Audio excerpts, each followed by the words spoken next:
Hello and welcome to Fuse, the global podcast from PRCA, where we explore the evolving landscape of global communications. We bring together leaders from public relations, politics, business, academia, and media to spark new ideas and ignite innovation. Hello, my name is Dan Gold, and on today's episode, we are speaking with Richard Bagnall, a global leader in public relations and communications measurement and evaluation, with over 30 years of experience advising international clients. He has held leadership positions in some of the world's top measurement and data analytics businesses, including Metrica, Gorkana, Prime Research and CARMA, where he currently serves as the global co-managing partner and CEO of Europe and the Americas. For the last decade, Richard has advised the UK Government Strategy and Evaluation Council on departmental best practice for communications evaluation. His services to the sector have seen him recognised multiple times for lifetime achievement, including the CIPR's President's Medal, AMEC's Don Bartholomew Award, fellowship of each of the CIPR, PRCA and AMEC, as well as induction into the USA's PR News's Measurement Hall of Fame. With all that said, Richard, welcome to Fuse. Thank you, Dan. It's an enormous pleasure to be here. Richard, we were having a conversation before we started, and we've touched on everything from where I am physically in the world to things happening in your world. What for you is your typical day in your working life? Yeah, no, you bet. Well, look, for the last 35 years, I've worked at or run agencies, whether in PR agencies or obviously mainly evaluation agencies. So I think everything in an agency life begins and ends with the client. So we put clients first. So a lot of my time spent talking to clients, whether on the phone, in meetings, slightly less in in-person meetings now than it used to be, of course, since COVID, but on the phone, on Zoom calls, or actually at their office, helping them thinking about their measurement and their monitoring challenges. When I'm not doing that, I'm spending time with my team.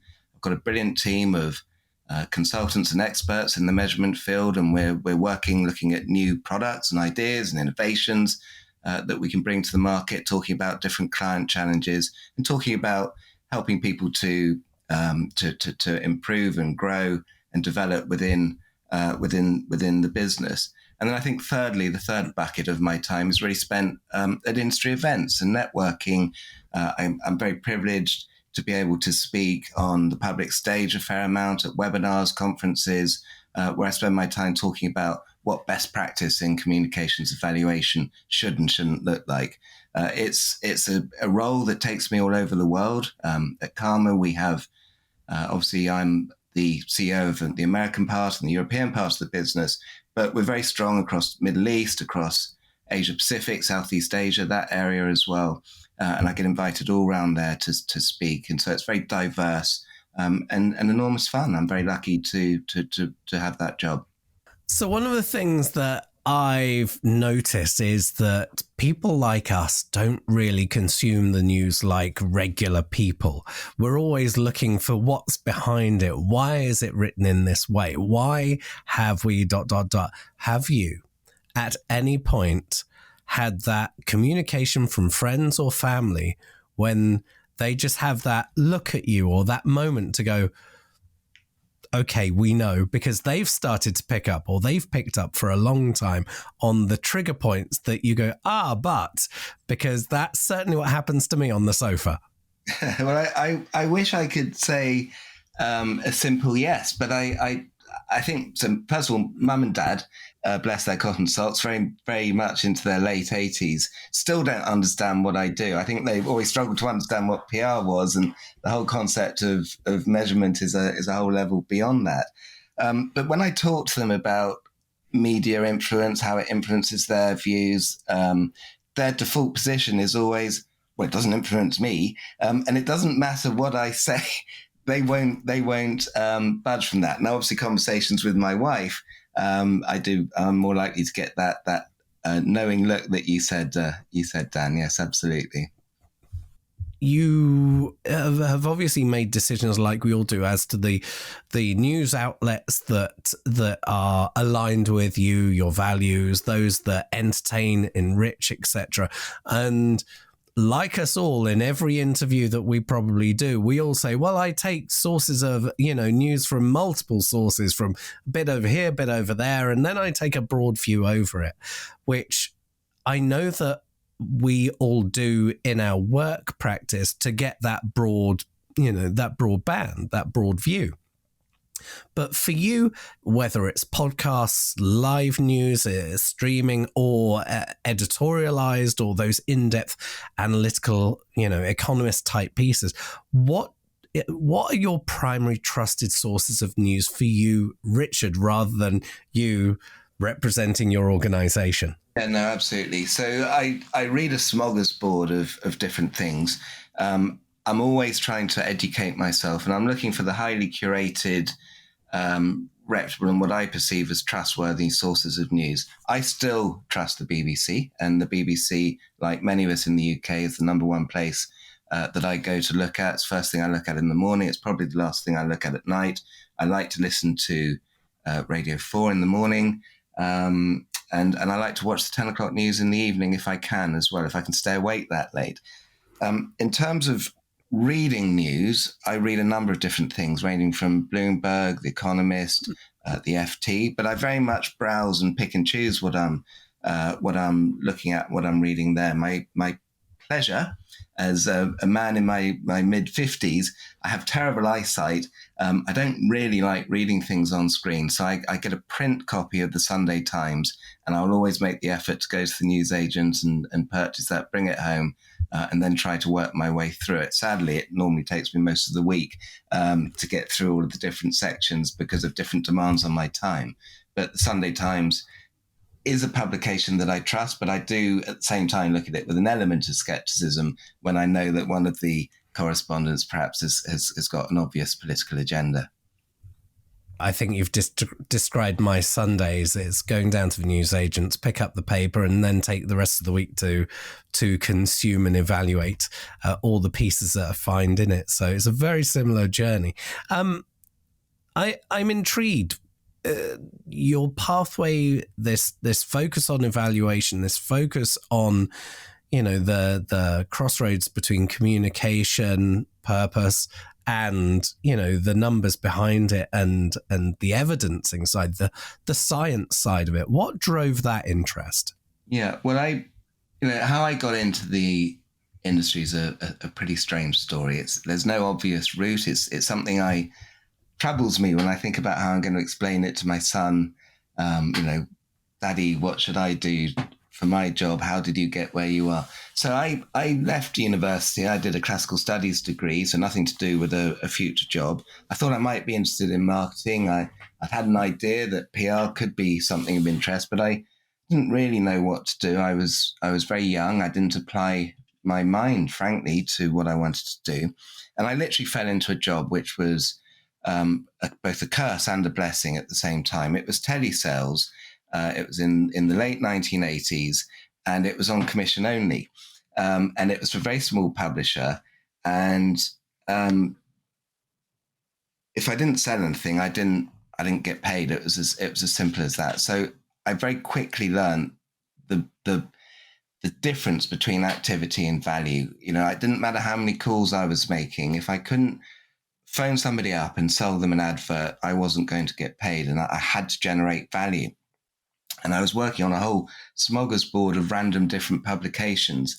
And my boss came in one fateful day and he said to me, Richard, you sound posh.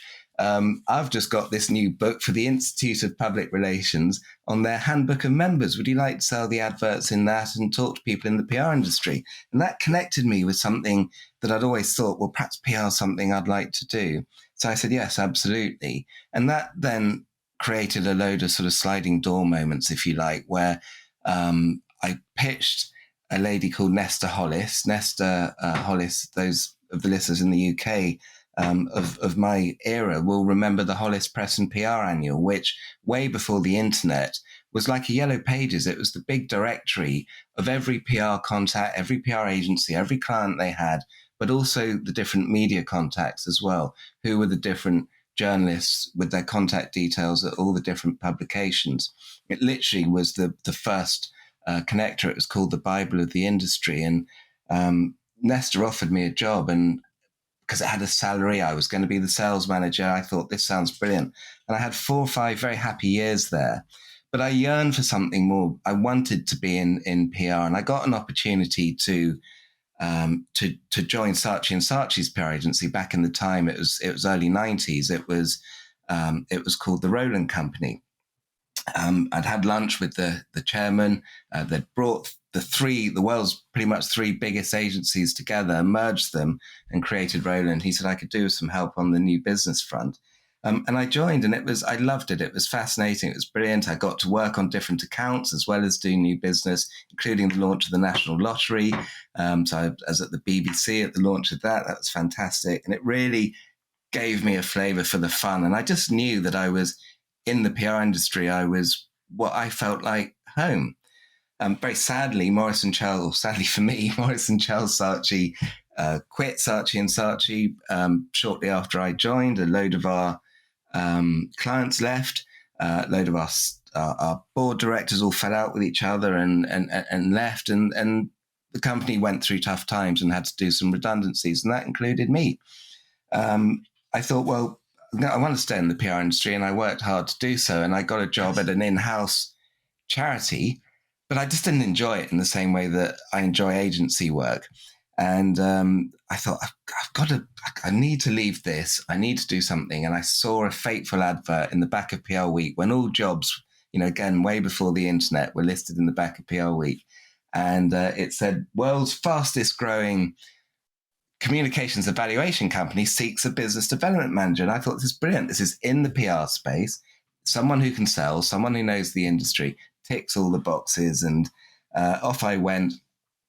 And met with Mark Westerby, the founder of Metrica, this measurement company, and the rest, frankly, is history. I was offered the job the next day. We had 3 pints of beer, I think, with the interview in Covent Garden, and I got offered the job. But I mean, plenty of funny stories from there, because of course the day I turned up, I was a bit like, "What have I done?" I was overwhelmed with fear. Along with your own personal journey, the tactics that have been used and the technology that's been used in terms of measurement has changed, well, I think it's fair to say dramatically. From those earlier days of measurement, it was using the tools that were available then. How has that journey evolved as you've seen it from, multiple organizations? Oh my God, look, when we began, it was a totally different world. So none of the internet didn't exist. In fact, one of my first clients that I won was Netscape, who created the Netscape Navigator, which was the first really mainstream web browser, which is what began to change everything. Our company didn't have network computers. If you did want to network, then it was coaxial cable. It was the days of was it 5 1/4 inch floppy disks? It was, we'd just moved on from the paper ones to the plastic ones. We coded content which arrived in our office as clips on physical paper. We hand coded them onto what we called data sheets, and then we employed a sort of secretarial role to type them into an Access database, and then we queried the Access database, took the data into Excel, produced charts in Excel, then exported them from Excel into PowerPoint, and then made PowerPoint reports, and then wrote reports for our clients. And the whole process took about 3.5 weeks. It was cumbersome, it was slow, it was expensive, and you were very much getting a measurement report pretty much a month after the last clip had come out.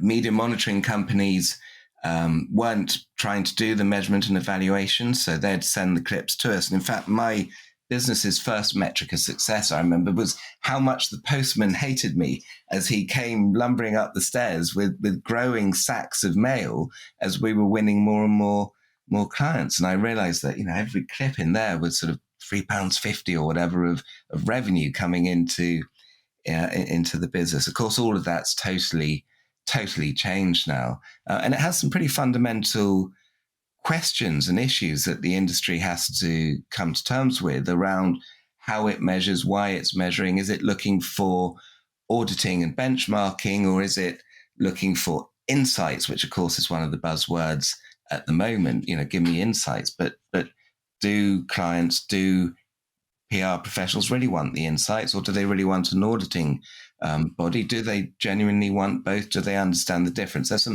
some big questions around that, I think. When it comes to the evolution of time with a client, they have seen different forms of evaluation over time, if they've been with a measurement company for a very long time. Do you think that the needs and the requirements of leadership have changed because they've seen the information that comes back get more timely, more to the point of what's needed for their organization? And do you think that sometimes some organizations have, I don't want to use the word necessarily weaponize against staff, but have used this information to, let's say, either motivate or crack the whip? And when people do get this information, what do you think the responsible actions are of an organization to look at that next stage, the learnings, the lessons, how we can grow, how we can improve? It's a broad and huge question you've just asked there, Dan. Look, if I was trying to boil this down, I think it comes to a few things. First of all, there's always fear. Okay, but if people think about measurement in terms of being measured, it sounds awfully like an exam, and I can pass or fail an exam. I don't want to look bad. I don't want to fail the exam. So what do I need to do well? Well, I can't be criticized. The one thing I can control is my activity and my outputs, as we call it in the industry. So the stuff that I do, the stuff that I send out. And because we become what we measure, it makes us do things that aren't necessarily the right thing. It makes us become what you might call a busy fool. We just start doing stuff. We create lots of activity. We do stuff, and then we say, I'm going to count the stuff that I've done, and we're going to confuse that with some kind of meaningful measurement. We're going to do a load of stuff, get loads of clips, count all those clips, and then say, aren't I doing a good job? Look at all this stuff that I've done and all this stuff that I've achieved. And we lose sight of what actually matters. What matters to all of our organizations is, what does the organization exist to do? First of all, the organizational objective. Why is it here? What does it want?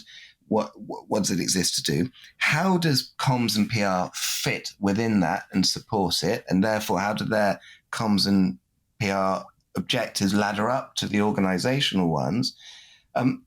Understanding that, let's define what success looks like. Let's make sure we understand where we already are. Let's get clear benchmarks, not around activity, but around what people think and feel and currently are doing, and how we want to influence on those things, what a changed state in any of those areas may look like. Are they desirable? Are we enhancing mutual understanding? What is the level of mutual understanding? And then measure against that. And I think we lose sight of our audience, we lose sight of the benchmarks, we lose sight of demonstrating the value in terms of, have we actually achieved anything? If I go back to that young man selling on commission only, we become the sales guy who just makes hundreds of phone calls, but they may not be high quality, and they may be going into the wrong prospect, and they're not actually achieving anything. What we've got to do is say, who are the 5 people who are qualified to buy an advert from me today? Where are they? How am I going to reach them? Have I done a decent pitch to them? And have I closed the deal? What does that look like from a PR perspective? Who's my target audience? What do they think right now? Have I reached them? Can I demonstrate I've reached them? And now what do they think, feel, or do as a result. So what we call the outtakes, what people think effectively, and the outcomes, and bringing those three things together to measure in a meaningful way. And my big fear with the rise of technology and AI and always on content and always on monitoring and measurement is it's just more stuff. There is an ocean of things coming at us that we can't possibly surface anything meaningful from, both in terms of the activity. It's just stuff, half of which we probably haven't even generated, half of which no one's ever looking at. And in terms of the value that it's created, in terms of the organization, they're real warning signs, I think, that the more this is changing, the more on guard the industry needs to have a step back, a deep breath, and engage the number one tool that PR professionals, comms professionals have, which is our brains. It's not AI, it's not a piece of software, it's not a platform, it's not a portal, it's our brains. We need to invest the time to think about those steps of the process I've just been talking about. Looking at this from that client's perspective, and in this converged space where we've got public relations, marketing, advertising, the battle for the share of voice, some clients seem to be very obsessed with vanity metrics, though that low-hanging fruit, that quick to pop on a report piece of information that can be cut and paste from a screenshot from whatever platform, and it's that blunt tool. Taking that plus, some of the, let's say, thought leadership online from some organizations that are trying to motivate others into producing content, where it's being said, you're going to have to produce 17 really good pieces of content per day. And we're just getting to this forest of noise where everyone's producing so much material. The bit that you've just mentioned, that section on, pulling it back, are we just producing this forest that's adding to the forest that's adding to another forest, where we really need to look back at that classic scratching the itch in the need of the audience, and whether you're scratching it or not as a fundamental of an organization? Yeah, I couldn't agree more. And the trouble is, it's not a forest. I call it a tsunami, and it's only going to get worse and worse. With generative AI, we already are seeing entire networks of misinformation being created overnight. And I'm not talking about a Twitter account or an X account or a Facebook page. I'm talking about entire ecosystems of fake media, fake accounts, generating and pumping out spammy, false content. The quality of the content is going to go downhill, as well as generative AI feeds on itself and regurgitates a sort of averaged out norm of any content without original thinking in it as well. The barrier to entry of mass content is gone. There's just going to be more and more. The only chance we have is to focus on the stuff that matters. How do we understand what's the stuff that matters? We have to understand our audience. We have to know, what do they watch? What do they listen to? Who are they influenced by? And we have to make sure our data is up to date. The amount of organizations that I speak to who, when you say, first of all, you can say to people, have you researched your audience? They'll frequently say, yes. And you say, okay, when did you last do it? Well, maybe 5 years ago. Well, that was pre-COVID. Everything changed since COVID. Everything has changed since COVID. Everything's changed since generative AI. We must make sure that the research into our audience is current, it's up to date, that we understand what it is that they're influenced by, what are they reading, what are they seeing. There's, frankly, that question you asked me at the beginning. Understand that about our audience, understand that wider and deeper, and then make sure we're targeting the relevant places to influence our audience. And of course, that we understand what they think, feel, and do as well. So we know then whether we're having any kind of effect. I'm really intrigued about that piece that you've said, when generative AI starts eating itself and generating upon generating, and it's that ever decreasing circle of quality. I was at a journalist conference recently, and it was described there as plagiarism soup. And I thought that was a brilliant description of the type of stuff that generative AI can do, because, of course, it can only learn from what it's got. It can ingest, and has already ingested, huge amounts of the internet. And then what it does from there is it repurposes it, re-engineers it, and effectively is averaging it out. What's not going into it is a huge amount of original thought. Gosh, I think I need to lay down in a darkened room really quickly. As, we speak of vanity metrics and we look at this space of the information that's going to be out there, and it takes no one to go onto an AI interface and go, write me a strategy that over the next 12 months, build a column to do this, that, and the other, and then populate it. Without original thought, is there a risk that everyone in a marketplace is going to get ever so excited about doing this, but it's going to take the first person to break the cycle, or the first organization to break the cycle, to go back to research, to go back to speak to human beings, to really stand out in their marketplace? Otherwise, everyone's going to be starting to produce pretty much the same thing? Well, I hope there are not many people who are just using only AI. And we're talking obviously now in a PR and comms perspective rather than specifically in a measurement one. But I hope there aren't organizations, I don't think there are, looking at research that I've seen, that are just using AI and leaving it at that. Because I think everybody's learnt the lessons that it can't be trusted, that it can hallucinate, that there are privacy concerns, there's confidentiality issues, there's all kinds of stuff to do with that. So I think where people are using it, they're trying to add value by using it to sort of get past that empty page syndrome, get them started, help them think about some structure, and then adding some form of value to it. I think if you think about the Gartner hype cycle, I think we've probably past the peak of inflated expectations. Everyone was like, oh my God, this is going to change everything. Is everyone in PR out of a job? What does this mean for measurement and evaluation? Is everything going to change overnight? And I think we're sort of somewhere between the top of the peak and the trough of disillusionment before it starts to build its way out. And I think what we're going to find now is it's going to be sort of slowly, then all at once. So I'm not expecting, although I'm expecting and I'm seeing AI developments and improvements and tools and features and all this stuff happening at scale and at velocity.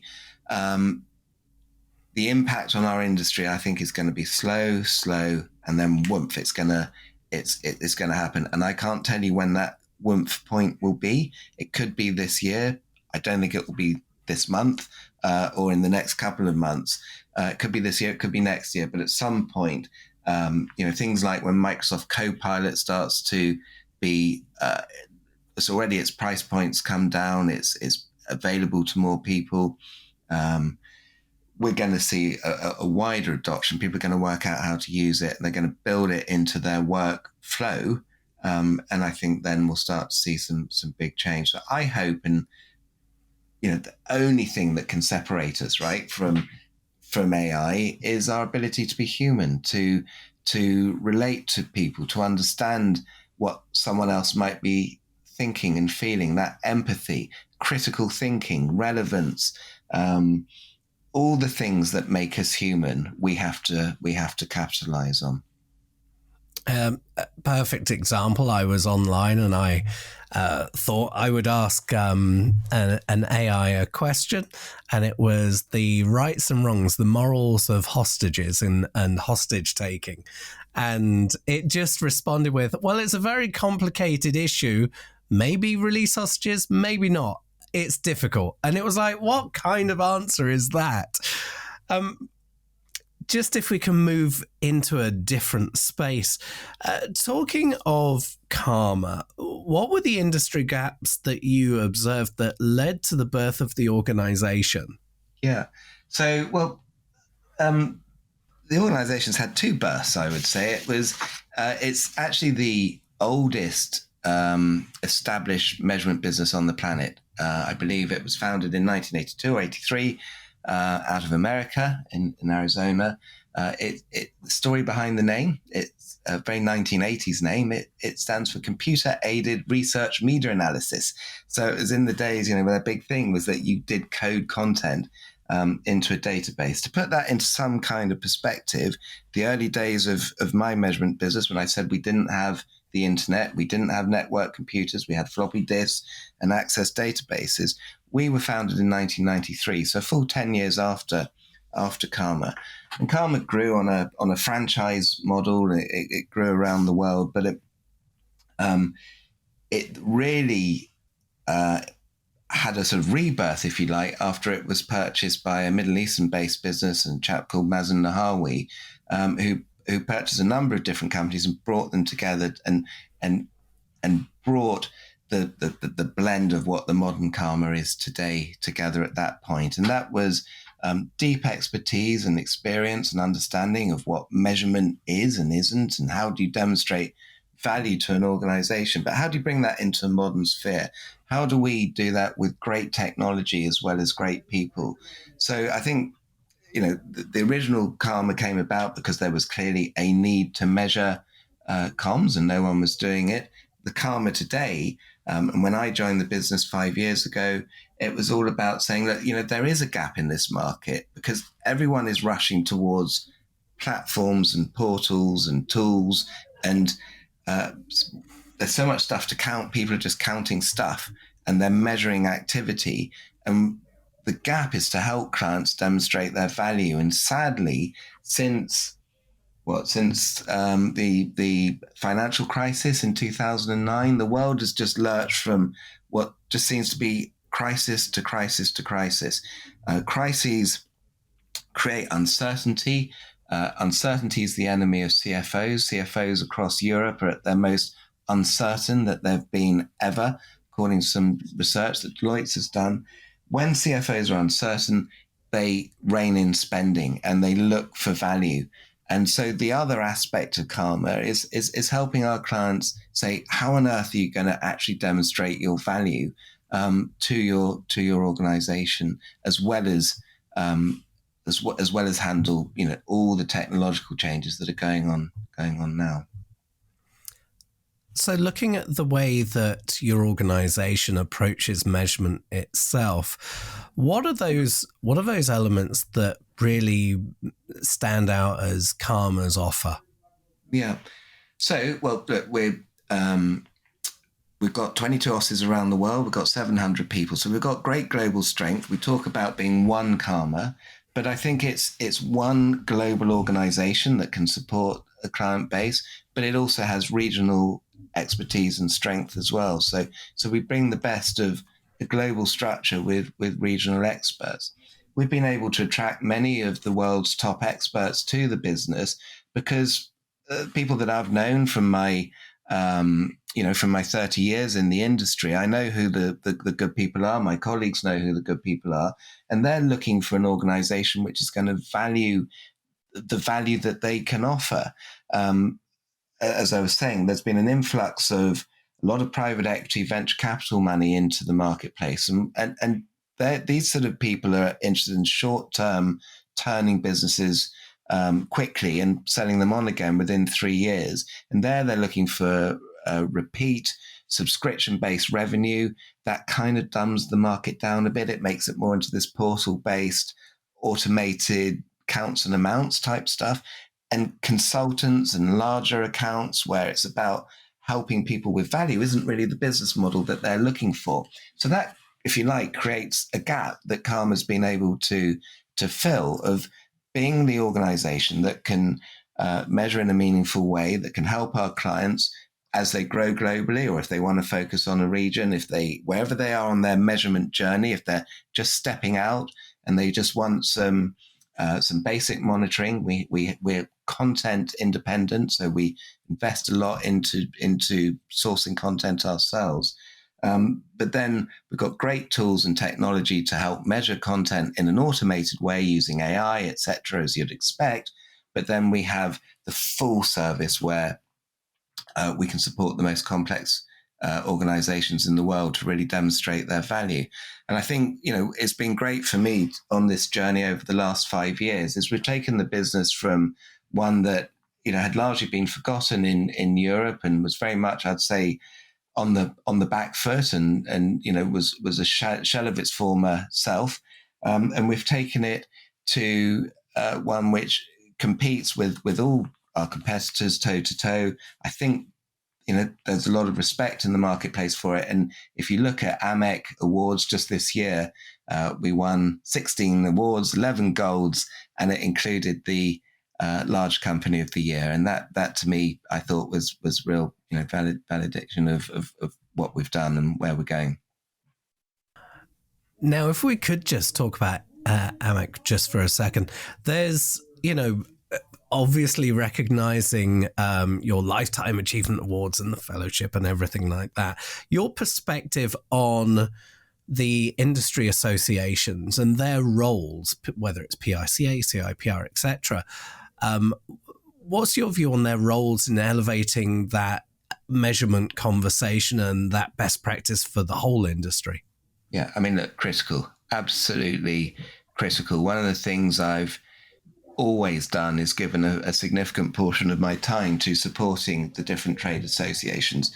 AMEC began pretty much in Metrica's boardrooms. It started off as the Association of Media Evaluation Companies. It was a UK-based trade association. And we used to laugh, myself excluded, because I was in my 20s then, but everyone else was a sort of, obviously seems young now, but an old man in their 50s with white hair and beards and talked in a very sort of professorial way. And actually measurement and evaluation seemed very non-approachable and very confusing. And there was no consistency between different organizations.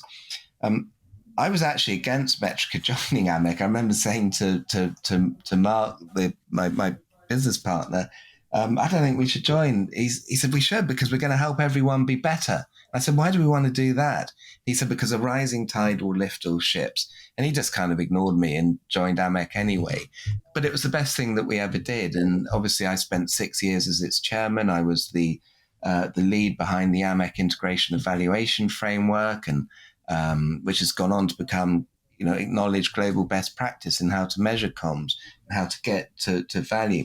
There's a critical need to be a calm, consistent voice of what best practice looks like, because otherwise, if that message isn't owned, then it defaults to the salespeople of the different tools and platforms, who frankly will say whatever they think a prospect might want to hear to win a deal, or there's a risk that they might say that. So you need to have this central voice of best practice. And so AMEC invests a huge amount of its resource into providing free educational support for the industry right around the world. We rebranded probably 15 years ago. It's now the International Association for the Measurement and Evaluation of Communication. So it's moved on from that sort of original just media evaluation, because of course measuring comms is about way more than that. We've extended the membership. We've got a vibrant in-house community. We've got a vibrant PR agency community. We have academics. We have obviously the measurement vendors. We partner with different trade associations. So I think that brings me on to the PRCA and CIPR, massively important strategic partners, organizations I'm very fond of. I give a huge amount of my time supporting them as well. Obviously, the PRCA lost its Director General last year, Francis Ingham, but Francis was a huge advocate for how important measurement was. And I could still hear Francis saying that the PR industry's number one problem is talent acquisition, and it doesn't get good enough talent because it doesn't pay enough. and it doesn't pay people enough because it doesn't charge clients enough. It can't charge clients enough because it can't demonstrate its value. And Francis used to say, so if we can solve the value problem and measure our value rather than our activity, and this is a theme, I think, Dan, that we've had throughout this conversation, then that will solve many of the PR industry's problems. When I think of the CIPR, right from the early days of measurement, I remember them putting out thought leadership, the planning, research, and evaluation toolkit that they created, back in the mid 90s, and they've been big supporters and advocates of the importance of measurement too. And I see them as hugely important partners to our industry and to AMEC as well as other trade associations around the world, of course. You've brought us onto a beautiful segue where we've entered this space of talent attraction or emphasizing the value of this part of the industry and the public relations sector in its entirety. Two-part question. What career advice would you give your younger self, having known your journey? And second part of that is, would that be the same advice that you would give other people? My younger self really needed some advice. But you know what? I sort of turned out okay. So I think the first piece of advice I'd give myself is, don't worry, it's going to be okay, because I used to worry a lot that,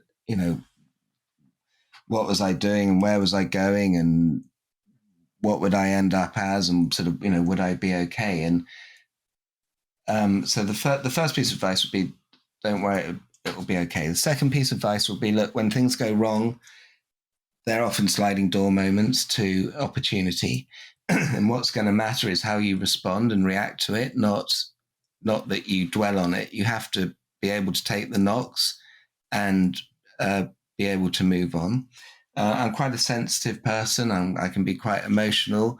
I've learned to try and not be. I've learned that if I've felt a sense of injustice from someone in a situation, that the only person who loses if you bear a grudge is yourself. It doesn't matter to them. So those are some sort of broad things. In terms of actual advice, I think it's about taking the opportunities that you have. And when you've got an opportunity, when I think about those early days at Metrica, I suddenly thought, my God, I've got an opportunity here. I've really got an opportunity to grow a business, be involved in this business that grows. And we were tiny. It was me and one other person. And I used to, and when a chap who's been my right-hand business partner for 30 years now, a chap called Paul, who's the brains and the intelligence behind my amazing beauty. But to Paul, I used to say, we could be the biggest in the world and try and motivate him. And it just seemed like this impossible dream. But you know what? We achieved it before we sold the business. And you can dream big, but you've got to see the opportunity and you've got to seize it and you've got to work hard. You've got to be tough when you get the knocks. To people going into the industry now, there's never been a greater opportunity to learn and to inform yourself and to connect with very influential, very senior people. And you'll be amazed what a friendly, welcoming community both AMEC are, but also I think the PR industry at large is as well, and how much people want to help each other if only you'll ask. And you can't expect the senior people to come to asking you if you're okay. You've got to reach out to them. There's never been more content online, more courses available online. And I think a lot of people, when I look at some of the younger professionals, I see people who sometimes don't want to put themselves out of their comfort zone. And I think that, those that are going to win are those that really say, I'm going to do everything I can, and ask themselves honestly at the end of each day, have I done everything I can to improve myself and to grow my career? A very comprehensive response, and there's a balance in there about being kind to yourself and, valuing the importance of mental health and mental well-being. I realized when I first entered this industry, when I moved from broadcasting into marketing, communications, and public relations, I realized there was a simple thing for me to do, and it was just something that worked for me, which was the 3-activity rule. And as long as I progressed each day with 3 key activities to move a project along, looking at all this overwhelming pile of, stuff that needed to be done.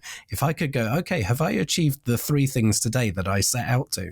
I know that I'm tomorrow going to aim for those 3 things and not beat myself up over it, but really cut it down or break it up into those micro goals to move things forward. The burden when you're young in an agency and you feel the pile of everything is on your shoulders because things get shifted.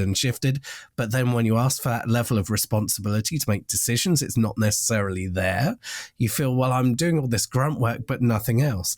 Breaking it up into small, achievable tasks for yourself, regardless of the size of the task, just gives you a sense of I've moved forwards. And I think that's something that some people don't see.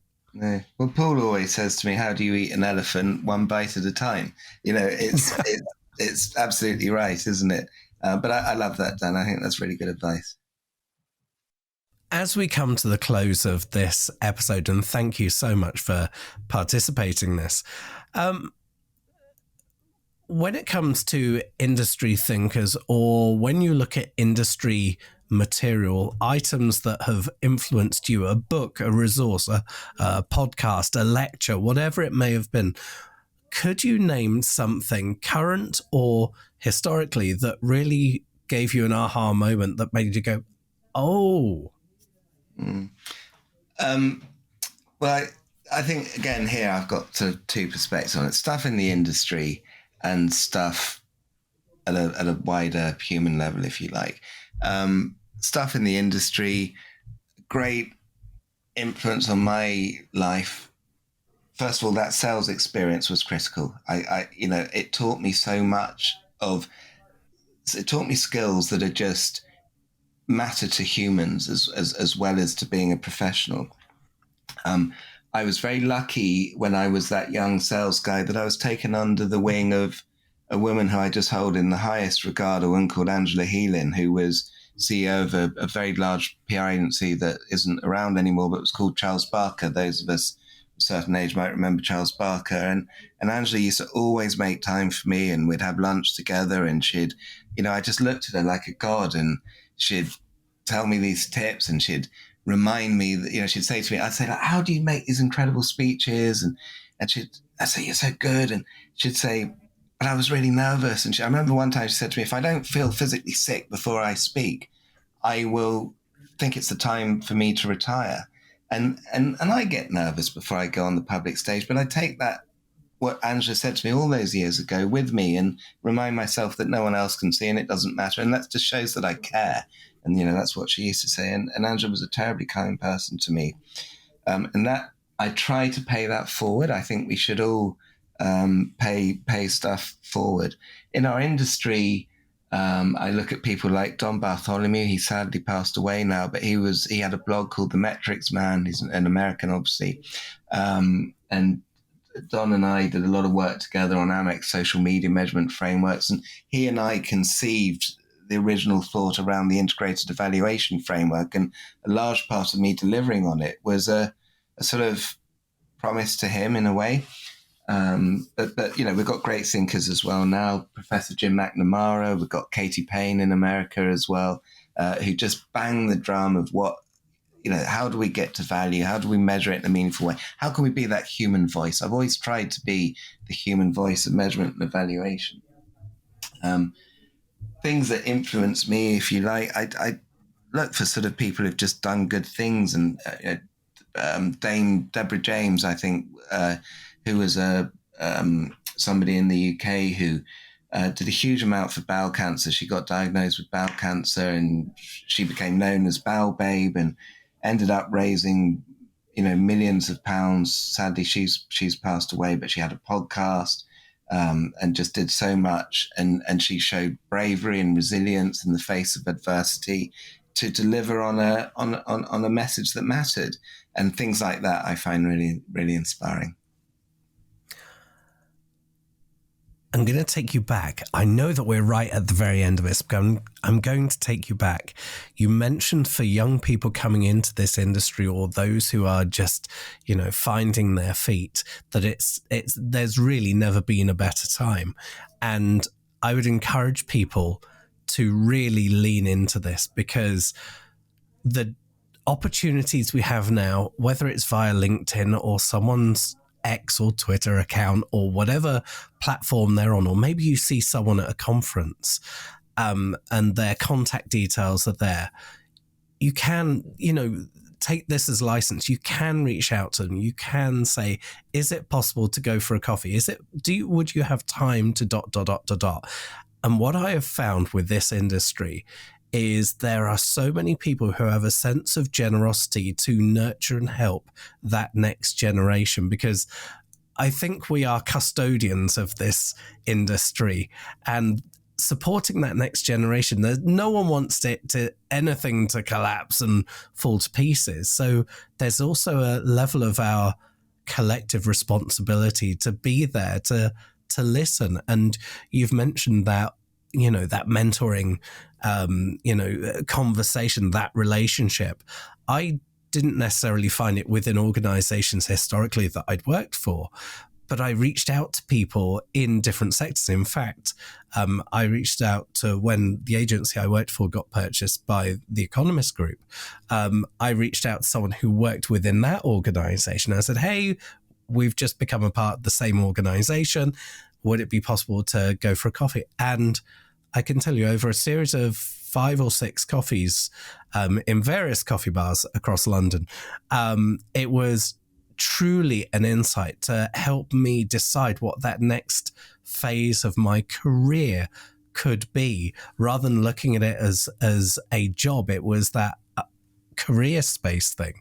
So I thank you for being open to do that, and I thank everyone who's listening to this, who's doing it currently or considering doing it, because it really does make a difference. Yes, I agree. And anyone listening can hold me to it. Please do reach out on LinkedIn or X, and I'll always do my best to help you. And there's people in the industry that I really admire who'll do that as well. And I want to just give a shout out to people like Stephen Waddington, who I think his energy, his intellect, and his generosity of information that he shares is absolutely incredible. And I think I find it thoroughly motivating and inspirational, including the work that him and his wife Sarah did to launch Socially Mobile, which was all about helping other people from underprivileged, underrepresented backgrounds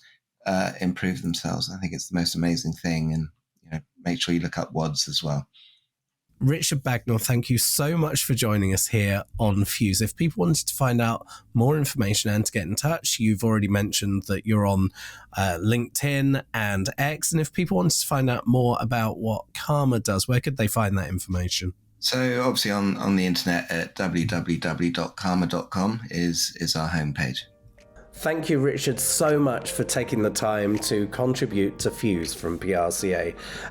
Today is editing day, so if you're watching this on the PRCA's YouTube channel, that will explain why I'm dressed like this. If you're listening to this, ignore that last bit. However, a big thank you to everyone who has taken the time to listen and watch and share episodes of Fuse. And a big thank you to Farzana Badwell. Lots of great interviews that she's done are on the way very soon here on Fuse. Remember, we've got an archive going back exactly 3 years. We are celebrating our 3rd anniversary of Fuse, and there are insights in every individual episode of Fuse that you can take away and apply to your organization today. If you like what you hear, please do share this episode so that we can grow our community. If you've got any feedback or topics or guests that you'd like us to feature, please do let us know. I want to say a big thank you to Dave David Olajide for being our executive producer and doing all the behind the scenes work that I certainly couldn't do. We publish interviews every 2 weeks. Please do stay tuned. We have some really inspiring stories in the pipeline.